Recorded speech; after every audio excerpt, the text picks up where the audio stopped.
My hands were shaking as I stood in the great hall of the Galactic Council. Thousands of alien eyes watched me from every direction. I am Admiral Caius Vance, the human representative, and today I was fighting for the future of my entire species.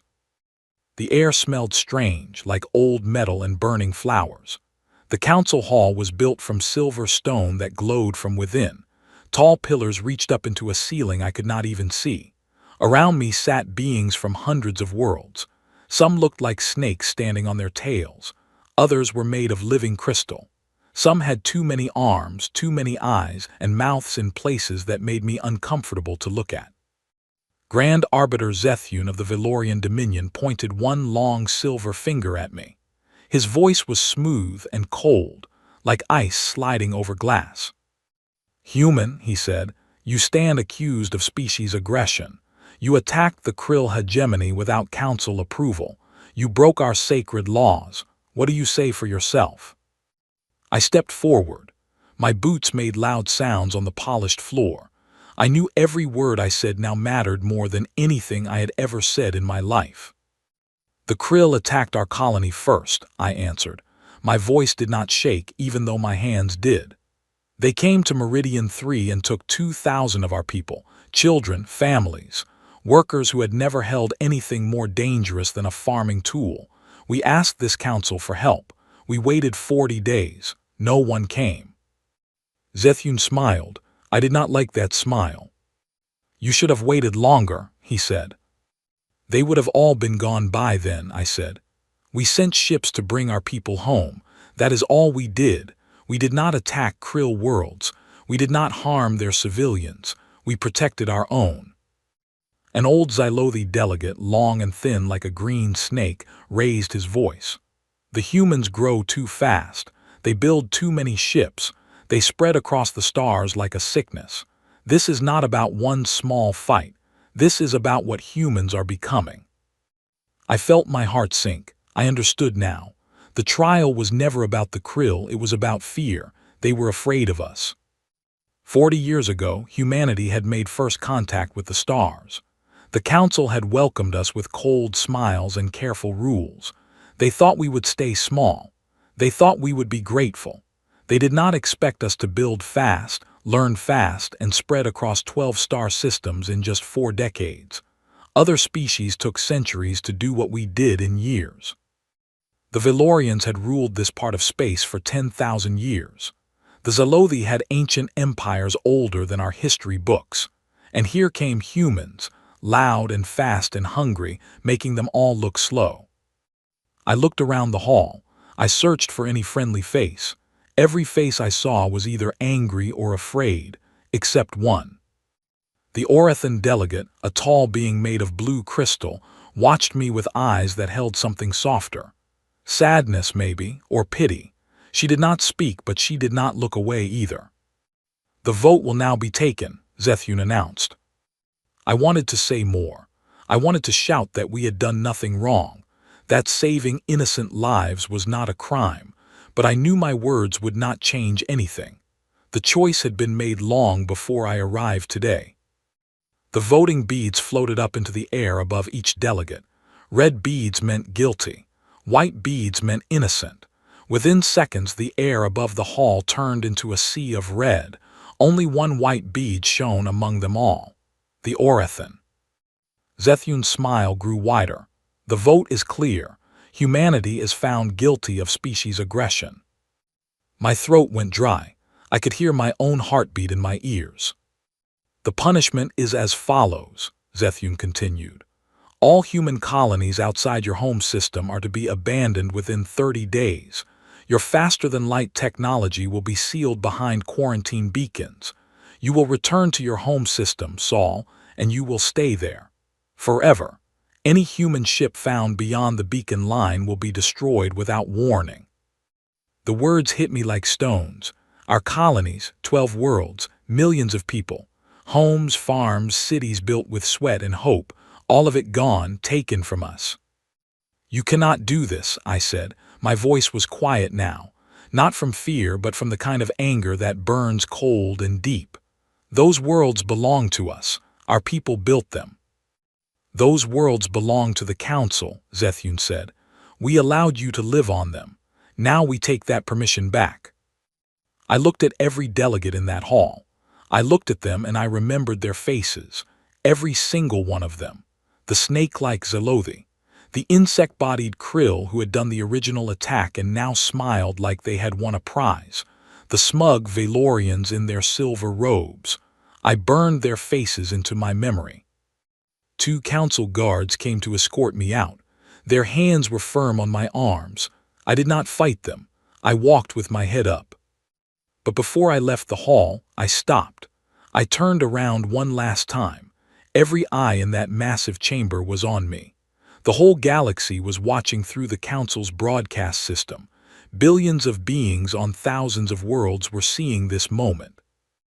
I spoke clearly so every microphone could hear me. You think you have caged us, I said.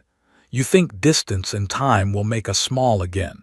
You think we will grow weak in our little corner of space while you go on ruling the stars. Zethune laughed. We think you will learn your place, human. I smiled then. It was not a happy smile. It was the smile of a man who has lost everything and has nothing left to lose.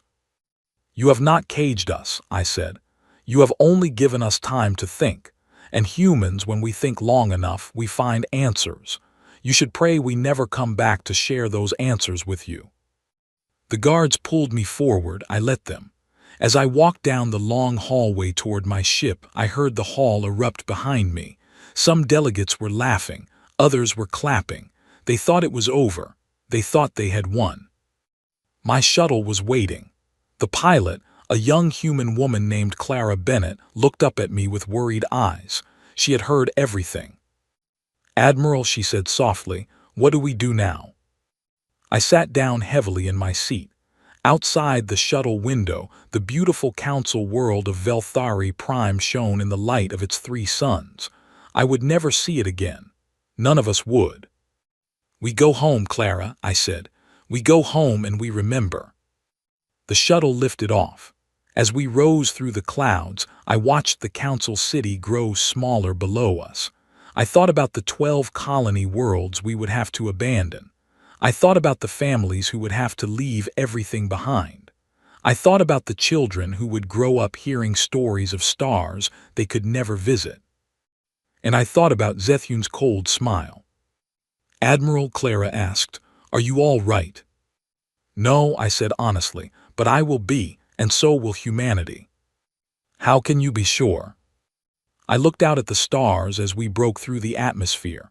Billions of them spread across the black sky like scattered diamonds. The Council controlled most of them. The Council thought they controlled us too. Because they made a mistake today, I said.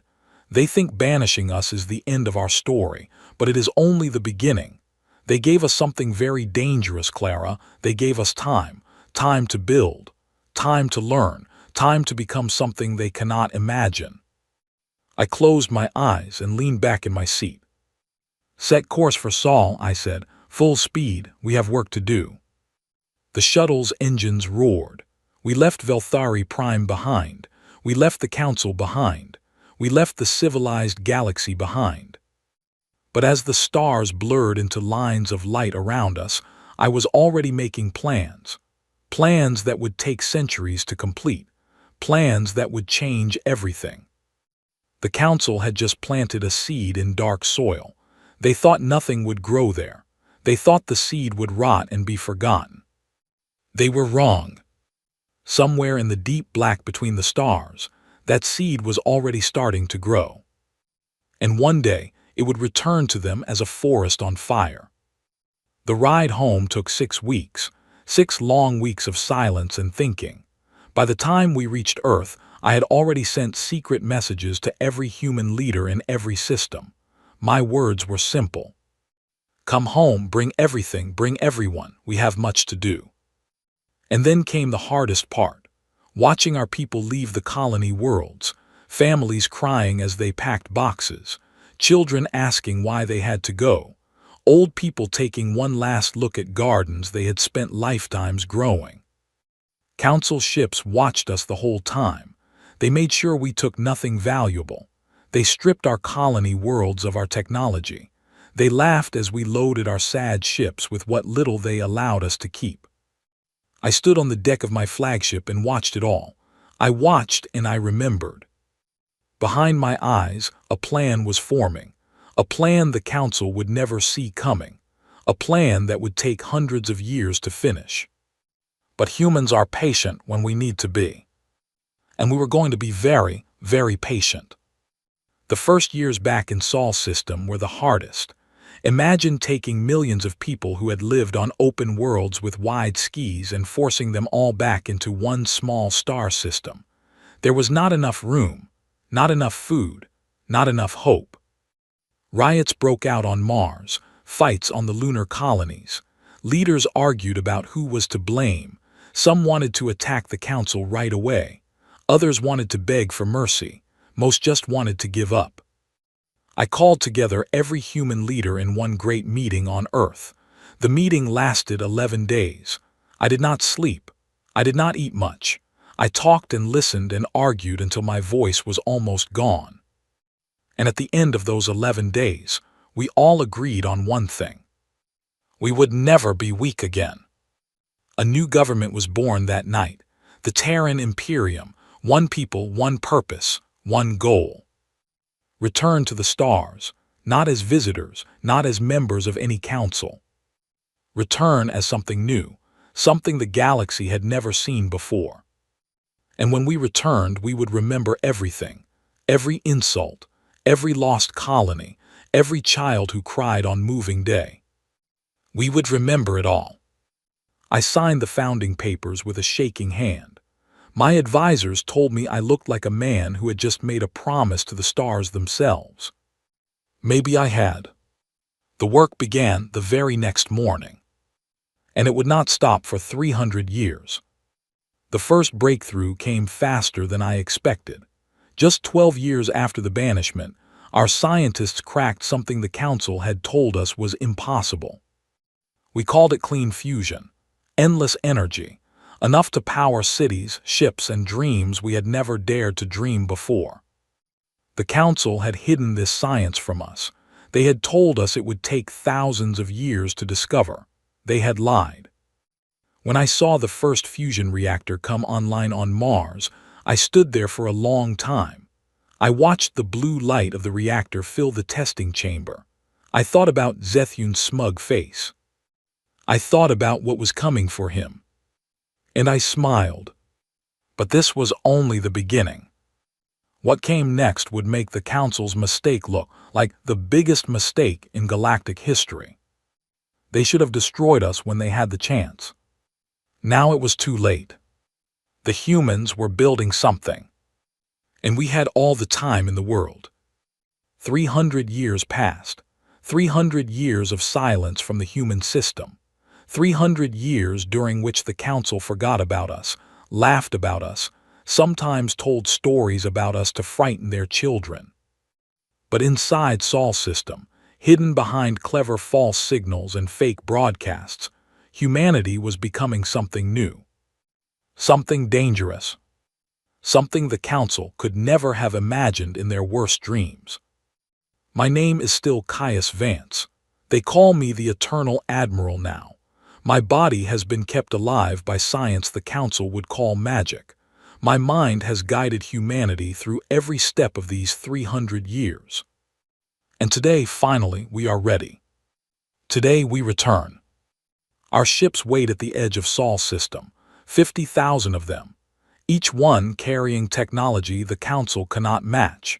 Each one carrying humans who have been training for this day since the moment they were born. The children of the banishment, the grandchildren, the great-great-great-grandchildren. All of them raised on one story, all of them taught one lesson. We do not forget. I stand on the bridge of the flagship Remembrance. The ship is 40 kilometers long. It would have been impossible to build when I was a young man. Now we build a dozen of them every year. My first officer, Captain Oliver Pike, turns to me. He is 7th generation. His great-great-great-great-grandfather served under me during the banishment. Eternal Admiral, he says, The fleet is ready, your orders. I look out at the stars. Somewhere out there, Zethune still rules. Somewhere out there, the council still sits in their silver hall, fat and comfortable and certain. They are about to have a very bad day. Oliver, I say quietly, take us home. Home, sir. I nod, and my smile is the same cold smile I showed Zethune 3 centuries ago. The galaxy is our home now. We have been away too long. The engines fire. The fleet moves forward. The quarantine beacons, which the council thinks still work, send back the same fake signals they have been sending for centuries. The council will not see us coming. They will only see us arriving. And when we arrive, they will finally understand what they did 300 years ago. They did not banish humanity. They only taught us patience. And now patience is over. The fleet crossed the line at 400 ship time. The quarantine beacons the council had placed around our system so long ago did not even notice. Our engineers had replaced their insides centuries ago with our own devices. The beacons still sent signals to the council. The signals said everything was normal. The signals lied. I stood on the bridge and watched the stars change. For 300 years, humans had seen only the same stars of Sol's system. Now new stars appeared on our view screens. Stars we had not seen since the banishment. Stars that belonged to a galaxy we were about to change forever. Captain Oliver Pike stood beside me. He was a good officer, calm under pressure, smart in a fight. His face showed no emotion as the fleet moved through deep space faster than anything the council had ever built. First target coming into range, sir, he said. I nodded. We had chosen the first target carefully. It had to send the right message. The Krill border fleet, I said. How many ships? 8,000, Admiral. Their entire forward force. 8,000 Krill warships. 300 years ago, that number would have been a nightmare for humanity. Today, it was simply the first step. Battle stations, I said quietly. The order went out. Across 50,000 human warships, crews moved to their posts. Gunners checked their weapons. Pilots sat in their fighters. Soldiers prepared to board enemy vessels. Every human knew their job. Every human had trained for this moment since childhood. And every human remembered why we were here. The Krill were the ones who had attacked our colony all those years ago. They were the ones who had taken our children. They were the reason the council had put us on trial. They were the start of it all. And now we were the end of it all. The Krill detected us at 4:32. By then it was already too late. Their commander, a hive lord named Scrix, opened a communication channel. His insect face filled our main view screen. His mandibles clicked as he spoke. Unknown vessels, he hissed. You have entered Krill space. Identify yourselves or be destroyed. I stepped forward into the camera view. I made sure he could see my face clearly. I wanted him to remember this moment. I am Caius Vance, I said. You may remember me. 300 years ago you attacked one of our colonies. You took our people. You caused my species to be banished to our home system. Scrix's mandibles stopped clicking. His large black eyes stared at me. I could see recognition there, and fear. Humans, he whispered. Humans, I agreed. We have come back. I am giving you one chance to surrender. Power down your weapons. Open your ships. Accept our terms. If you do this, no Krill will be harmed today. Scrix laughed. It was a horrible sound like crickets being stepped on. You foolish little ape. You think your primitive ships can threaten the Krill hegemony? We have been building our fleet for 3 centuries. We are stronger than ever, and you are alone. Is that your answer? I asked. That is my answer, human. Prepare to die. Very well, I said. I cut the communication. I turned to Captain Pike. Deploy the phantom swarms, full attack pattern. Yes, sir. What happened next? The Krill would later call the 11-minute war. Our phantom swarms were our newest weapon. Small drone ships, thousands of them per warship, all controlled by artificial minds that thought faster than any living being. They flew in patterns no human pilot could match. They hit targets no human gunner could hit. They moved like a single living thing with 50,000 bodies. The Krill fleet opened fire first. Their plasma weapons cut through empty space. Our phantom swarms were already moving, already dodging, already gone from where they had been aiming. Then our drones struck. Krill ships began to go dark one by one, not destroyed, disabled. Our weapons were designed to disable without killing. We took out engines. We cut weapon systems. We sliced through communication arrays. The Krill fleet tried to fight back. They launched their own fighters. They fired their big guns. Nothing worked. Our phantom swarms were everywhere and nowhere at the same time. Every shot the Krill fired missed. Every shot we fired hit exactly what we wanted to hit. 11 minutes. That was all it took. At minute 11, Scrix's face appeared on my view screen again. He was on his knees in his command room. The lights behind him were red and flashing. His mandibles drooped in defeat. "We surrender," he said. His voice was small and broken. "Power down all weapons. Open all airlocks. Prepare for boarding," I said. "Yes, Admiral." I turned off the screen. I looked at Captain Pike. He was staring at me with something like wonder. 11 minutes, sir," he said. 8,000 enemy ships, not one of our people lost." "This is what 300 years of work looks like," I said. "But this is only the beginning, Oliver. The Council does not know we are here yet. Soon they will, and soon the whole galaxy will know." I did something then that no enemy had done to humanity in 300 years. I opened every communication channel in the galaxy, every Council broadcast system, every civilian news feed, every planetary network. My face appeared on billions of screens across hundreds of worlds. The Valorians saw me in their silver palaces. The Zalothi saw me in their green temples. The Orithans saw me in their crystal halls. Families at dinner tables saw me. Children doing homework saw me. Leaders in their government buildings saw me. And I spoke. "I am Caius Vance," I said. 300 years ago this council banished my people. You took our worlds, you sealed our skis, you told us we were savages, you told us we would never return. You were wrong." I let my words hang in the air for a moment. I knew what was happening across the galaxy. Emergency meetings, panic calls, military alerts. The council was scrambling. "Humanity has returned," I continued. "Our fleet stands in Krill space. Their border force has surrendered. This is what happens to those who stand against us. There is another path. Those who wish to avoid pain have a simple choice. Open your worlds to us. Stand down your fleets. Accept the new order of the galaxy. Those who do this will be welcomed as friends. Those who resist will be moved aside." I leaned closer to the camera. I wanted every being in the galaxy to see my eyes. "To the Valorian Dominion," I said. "To Grand Arbiter Zethune if he still lives. I made you a promise 300 years ago. I told you we would return. I am keeping that promise now. You have time to prepare. Use it well." I ended the broadcast.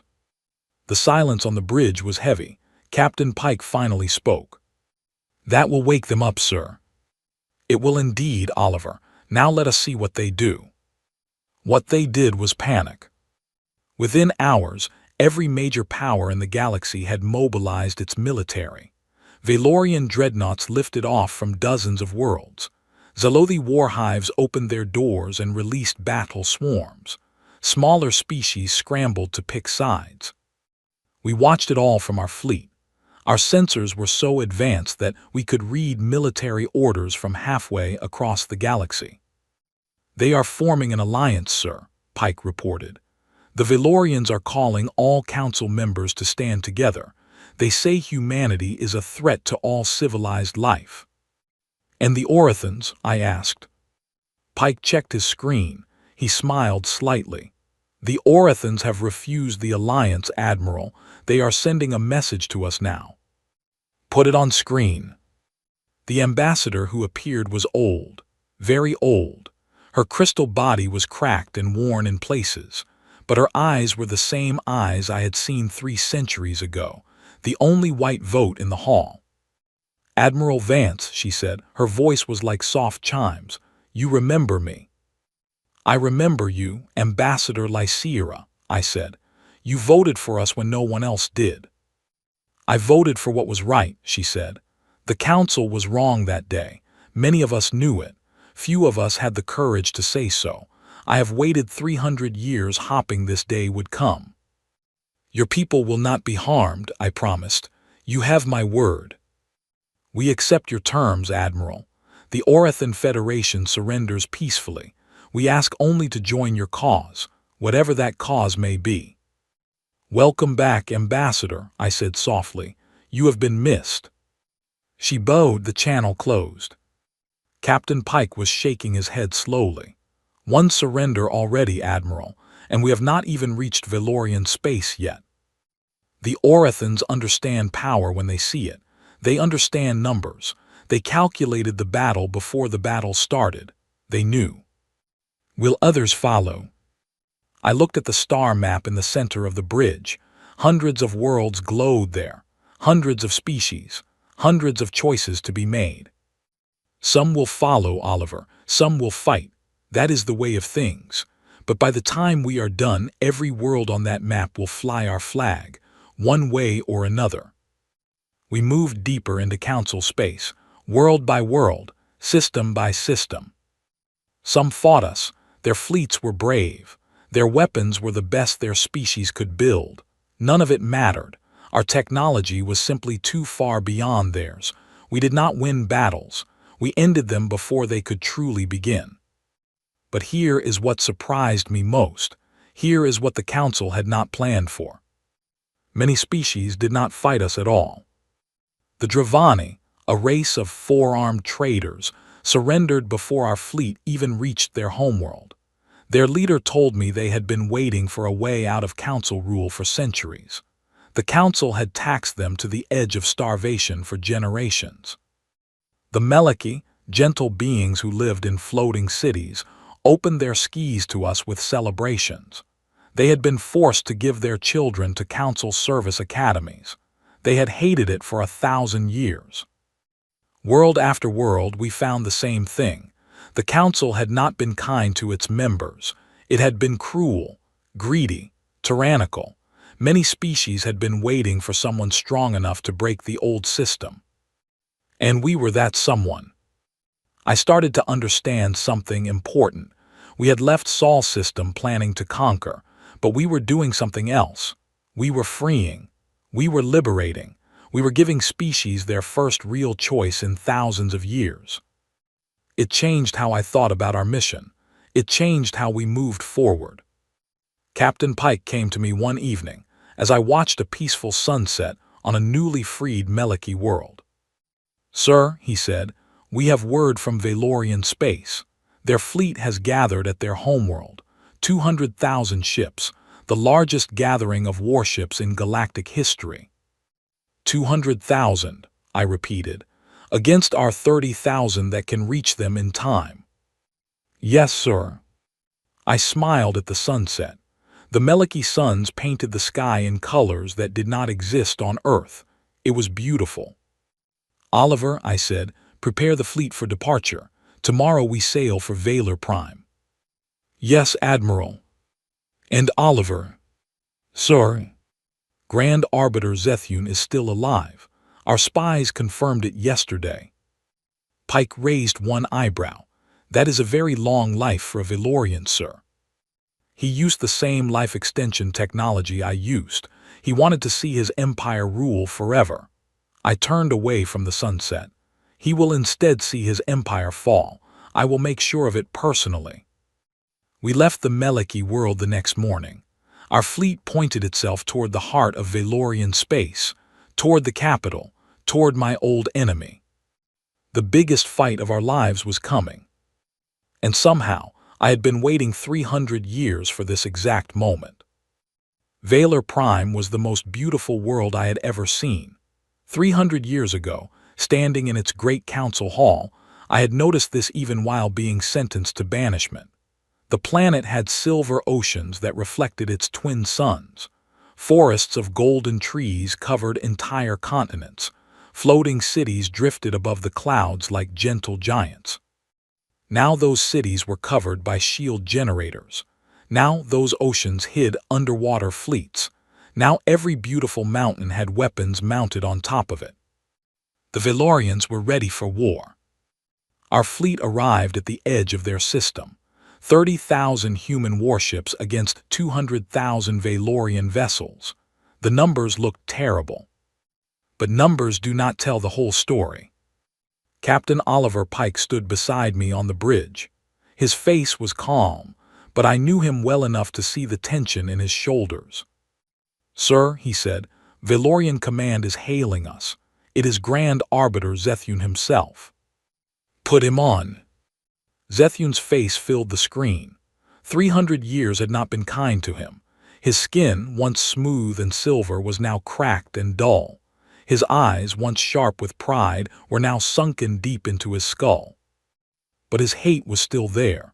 I could see it burning behind his tired eyes. "Caius Vance," he whispered, "you truly came back." "I told you I would, Zethune."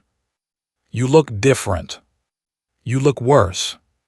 He smiled, and even his smile looked tired. "You have no idea what you are doing, human. You do not understand what the council truly was. You do not understand why we had to keep you small. I understand you were afraid of us." "We were afraid for you," he said. That gave me pause. His voice carried something I had not expected. Not fear, not anger, sadness. "Explain," I said. "Surrender your fleet," Zethune said, "and I will tell you everything. You do not know what waits in the deep parts of this galaxy. You do not know why we have kept younger species from growing too large, too strong, too noticed. If you destroy our council today, you will doom us all. Every species, every world, everything." I looked at Captain Pike. His expression told me he was wondering the same thing I was. Was this a trick, or was Zethune telling the truth? "Zethune," I said carefully, "you will have your chance to explain. But first stand down your fleet. Remove your defenses. Accept my authority over this system. Then we will talk." "I cannot do that, Caius. My people would never forgive me." "Your people," I said, "are about to forgive or hate you for far worse things than a peaceful surrender." He was quiet for a long time. Then he straightened his shoulders, which made him look a little more like the proud arbiter I remembered from long ago. "Then let us fight, old enemy. Let history decide who was right." He cut the connection. I turned to my fleet commanders. Ships from a dozen surrendered species flew with us now. Aurat and crystal ships, Dravani trade warriors, Meleki support vessels. This was not just a human fight anymore. This was something larger. "All ships," I said, "prepare for combat. Zethune wants a war. Let us give him one he will never forget." The Battle of Valor Prime lasted 6 hours. 6 hours that would be taught in schools for 1,000 years to come. The Valorians fought with the desperation of an old empire facing its end. They threw everything at us. Wave after wave of their beautiful silver ships. Weapons their scientists had been perfecting since before humans had invented the wheel. Tactics developed over 10,000 years of war with other species. And none of it worked. Our phantom swarms overwhelmed their fighters. Our jump-capable dreadnoughts appeared behind their battle lines and broke their formations. Our cyber warfare units turned their own command systems against them. Our Auritan allies shielded our capital ships with crystal barriers that even Valorian plasma could not break through. Ship by ship, world defense by world defense, we dismantled the mightiest fleet the galaxy had ever seen. But we did it carefully. We did not destroy, we disabled. We did not kill when we could capture. We did not burn cities. We did not target civilians. This was not the end of the Valorian people. This was the end of Valorian rule. By hour 6, the battle was over. Valorian ships floated in space around their world, most of them still in one piece but with their engines and weapons dead. Their commanders sent surrender signals from every direction. Only the Valorian homeworld itself still held out. Zethune himself, somewhere down there in the great silver palace, refused to give the final command. I brought our flagship down through the Valorian atmosphere. It was an impossible thing for a ship our size to do. The Council ships of old could never have survived the entry forces, but our new technology allowed what used to be impossible.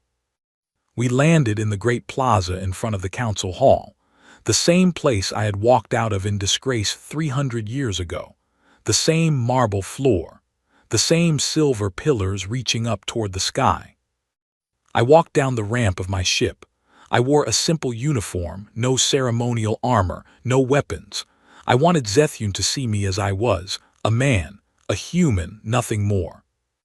The doors to the great hall opened. They were the same doors I had been led through so long ago. They still moved with perfect silence. Inside, the hall was empty except for one being. Zethune sat on the Grand Arbiter's platform. He looked very small up there now, very alone. I walked down the long center aisle. My footsteps echoed just as they had 300 years ago, but this time the echoes sounded different. This time they sounded like something coming to an end. I stopped at the bottom of his platform. "Zethune," I said. "Caius," he replied. "Your fleet has surrendered. Your world is surrounded. Your allies across the galaxy have fallen or joined us. There is nothing left. There is still pride. Pride died in this room 300 years ago, old friend. You killed it yourself when you mocked me for defending my people." He flinched, actually flinched. I had never seen him do that before. "Caius," he said slowly, "will you listen now, please, not as my enemy, just as a fellow being of the galaxy? Will you let me tell you the truth?" I looked up at him.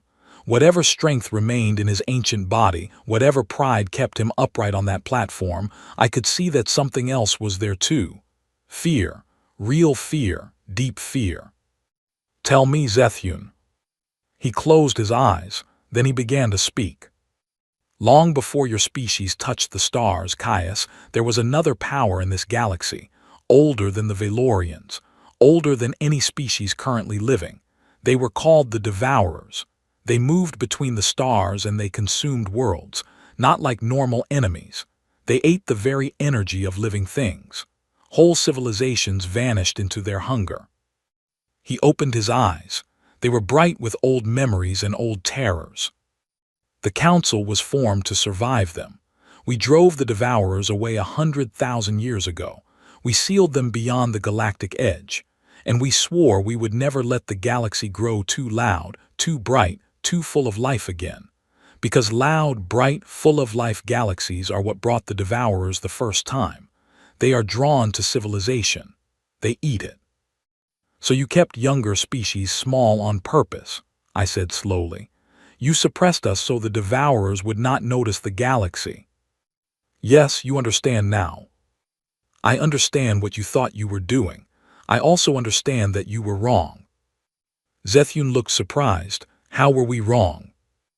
"Because you made yourselves rulers instead of teachers. You made us your children instead of your partners. You took away our choice. You assumed we could not be trusted with the truth. So you lied and you ruled and you oppressed. And in the end, Zethune, you created exactly the enemy you feared.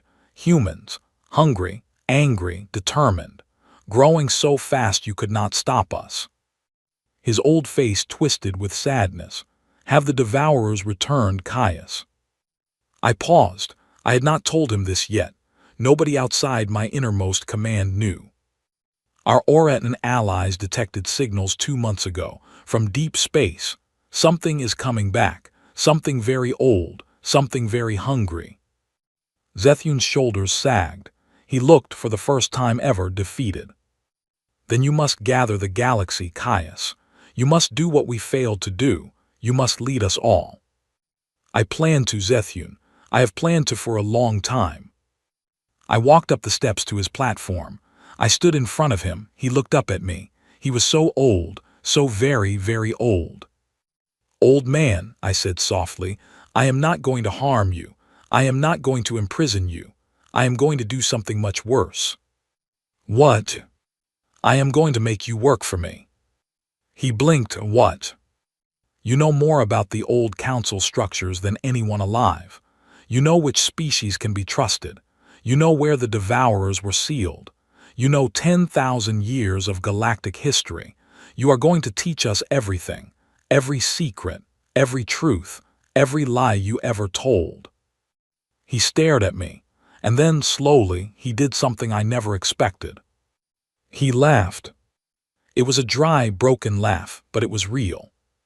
"Caius Vance," he said, "you really did grow into something we never expected. We always were, Zethune. You just did not see it." He nodded. Then he stood up, slowly and painfully, and he walked down from the Grand Arbiter's platform for the last time in his life.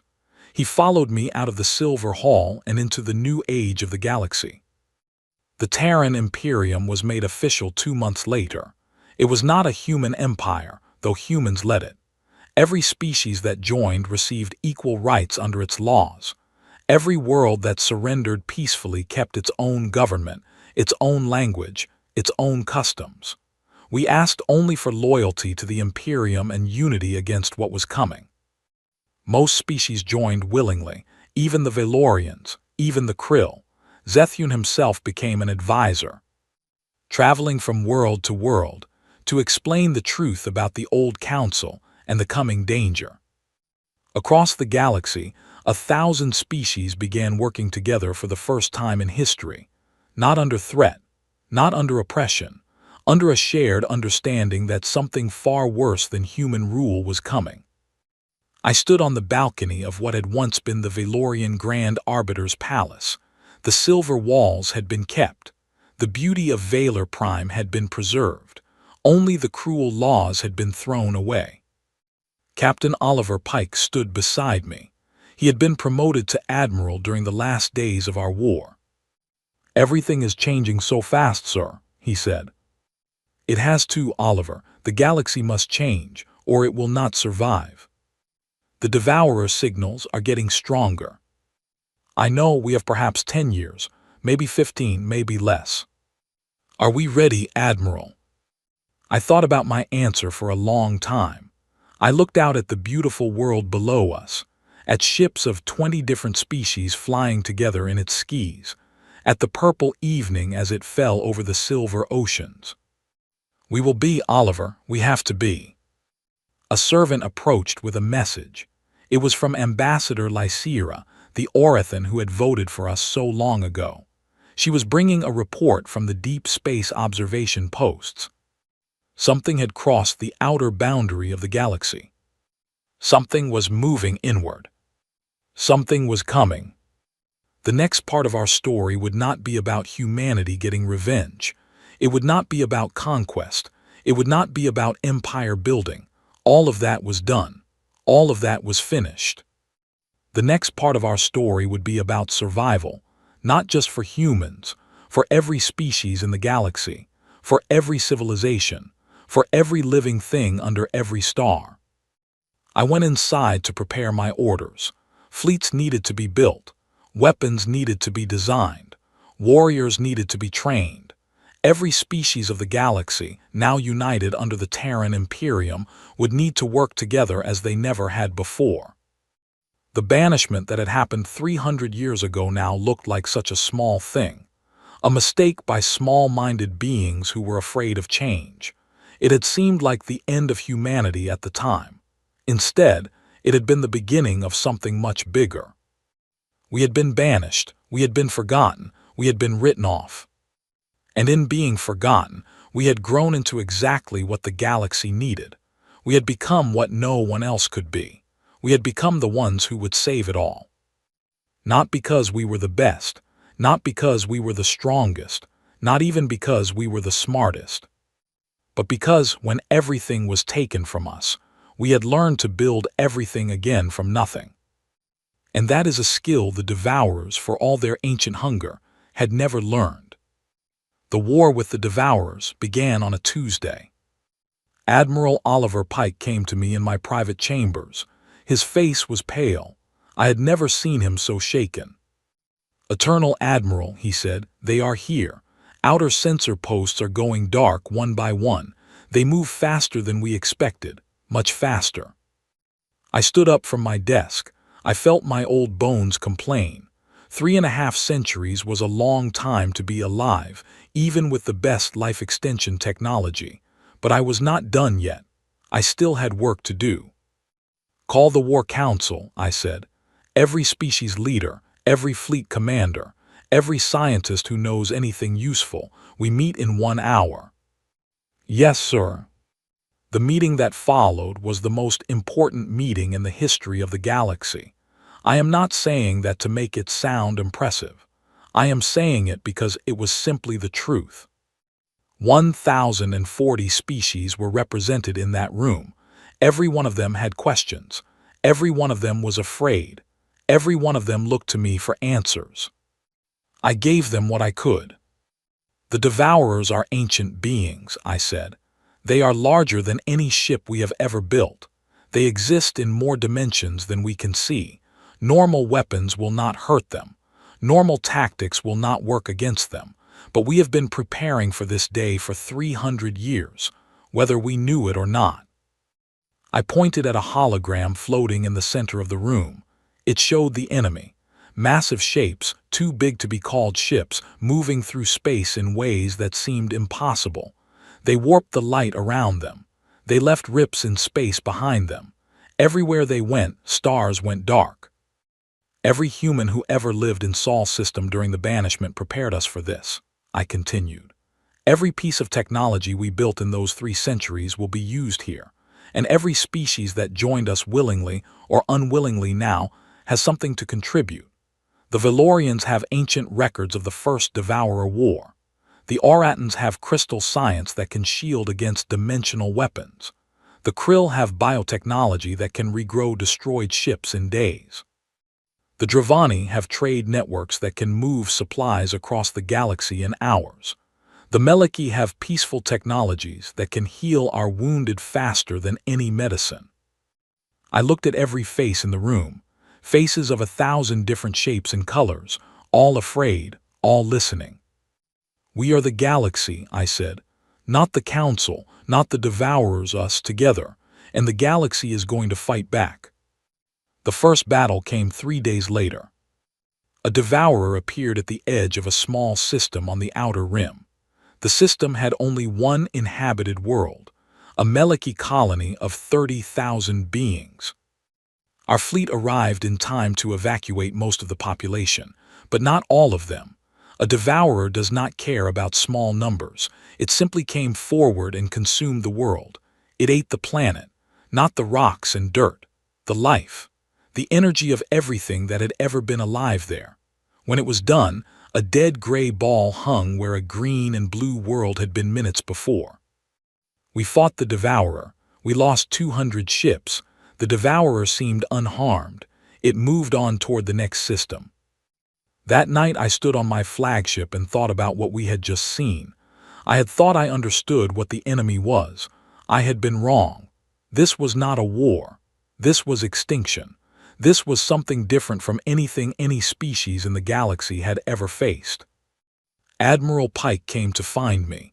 He had lost his younger brother in that battle. He had not cried yet. He would cry later when there was time for it. "Sir," he said quietly, "what do we do?" "We adapt, Oliver. It is what humans do best. It is what we taught the rest of the galaxy to do. We learn and we change and we keep going." "But how do we fight something that cannot be harmed?" I smiled. It was not a happy smile. It was the smile I had learned to wear in dark moments. "Every living thing can be harmed, Oliver. We just have not figured out how yet. Give us time. Give us one more try. Give us one more idea.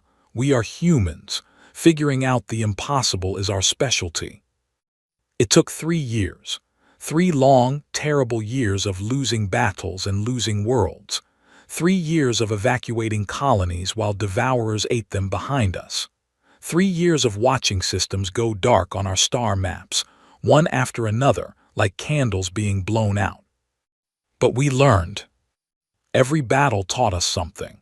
Every scientist studied every sensor reading. Every engineer tried a new kind of weapon. Every warrior discovered a new way to slow down the enemy even if they could not stop them. And then one day it happened.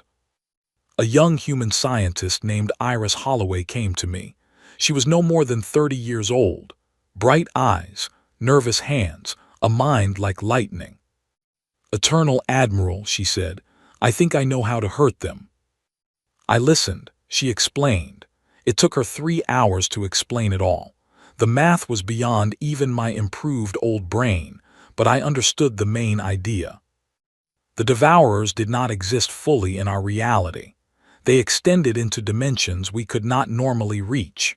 Normal weapons passed through them because the weapons existed only in our 3 dimensions. But if we could build weapons that also reached into those other dimensions, we could touch them. We could harm them. "Can you build such a weapon?" I asked. Iris smiled. "I already have, sir. I just need an entire fleet to test it on." I laughed, really laughed for the first time in years. "You shall have one, Dr. Holloway. You shall have the biggest fleet in history." The turning point came at the Battle of Nexus Gate 6 months later. Our fleet met 7 Devourers at a major junction point. We were ready for them. Our new weapons, built from the Orethan crystal science and the Valorian dimensional records and Dr. Holloway's breakthrough math, fired as one. For the first time in 100,000 years, the Devourers felt pain. They did not die easily. It took all 7 of our main battle fleets. It took 2 days of continuous fighting. It took the lives of 8,000 brave souls from 40 different species. But we killed them, all 7 of them. And the galaxy heard the news, and hope, real hope, came back to everyone. The war lasted 50 more years after that. 50 more years of finding Devourers and hunting them down. 50 more years of losing good people and losing good worlds. 50 more years of adapting and learning and improving. But we won slowly, steadily, completely. When the last Devourer fell to a combined fleet of 2,000 ships in the Forgotten Reaches, I was there. I watched it happen through the viewscreen. The thing screamed in dimensions we could hear in our dreams, and then it was gone. Its body collapsed into dust. Its energy scattered into normal space. The galaxy was free. Not just free from the Devourers, free from fear, free from the old lies, free from everything that had held it back for so many thousands of years. I stood on the bridge of my flagship that day with Admiral Oliver Pike, who was now very old himself. We had fought together for over 100 years. He was one of the last people left who remembered the early days of the Imperium. "Sir," he said, "we did it." "We did, Oliver." "What now?" I thought about his question for a long time. What came next? What was left to do? "Now we rest," I said. "Now we build. Now we teach our children what we learned. Now we make sure that what happened to us never happens to anyone else. Any young species that rises will know the truth. They will not be suppressed. They will not be hidden. They will be welcomed. That is the new way." "It is a good way, sir." "It is the only way, Oliver." I am very old now. My body is failing in ways that even our best science cannot fix forever. I have been alive too long. I have seen too much. It is time for me to rest. Before I do, I wanted to tell this story. The whole story, from the beginning to the end. They called us savages. They banished us. They thought they had beaten us. They were wrong on every count. We were not savages. We were students who had not yet been given a chance to learn. When we learned faster than they could imagine. They did not banish us. They gave us a home, a place to grow without their interference, a laboratory to build the future in. And they did not beat us. They only delayed us. For 300 years we prepared. For 50 more years we fought. For a century after that we rebuilt the galaxy. And now, as I look out at a sky full of ships from 1,000 different species, all flying under one flag, all living in peace, I know that we did the right thing. Not by becoming the masters of the galaxy, but by becoming its servants, by lifting up the species the old council had kept small, by teaching the strong ones that kindness was not weakness, by showing everyone that being different was not a reason to fear each other. I see a young girl in my view screen today. She is 7 years old. Her name is Lily. She is Valorian. Her teacher has just explained to her class who I am and what I did. Lily raises her small silver hand. Her teacher calls on her. "Miss," Lily says, "when I grow up, I want to be like the Eternal Admiral. I want to be brave and kind. Is that okay even though he was human and I am Valorian?" Her teacher smiles. "Sweet Lily, that is more than okay. That is exactly what he would want." I turn off the view screen. I close my eyes. 350 years ago, I stood in a silver hall full of angry faces. I was sentenced to never see the stars again. I was told my people would die in our little corner of space, forgotten by history. And now, a Valorian child wants to be like me when she grows up. This is what the Council never understood about humanity. We are not strong because of our weapons. We are not great because of our fleets. We are not feared because of our anger. We are strong because of our hope. We are great because of our love. We are feared because even when everything is taken from us, we keep going. We keep trying. We keep building. We keep believing that tomorrow can be better than today, even when everyone tells us it cannot be. We were banished, we returned, we conquered, and in conquering we freed, and in freeing we united, and in uniting we saved. That is the story of humanity. That is the story of the Terran Imperium. That is the story of what happens when you banish a species that refuses to be banished. My eyes grow heavy now. I think I will rest, for a long time perhaps, maybe forever. But before I do, let me say one last thing for any ears that might be listening. We came back. We always come back. Remember that, galaxy. Remember us. And when your dark days come, know that somewhere in the hearts of humans and the hearts of every species we ever touched, there is still a flame that refuses to go out. That flame is called hope. It is the most human thing there is. And it is the thing that will save us all, again and again, forever. Good night, galaxy. I did my best. I hope it was enough.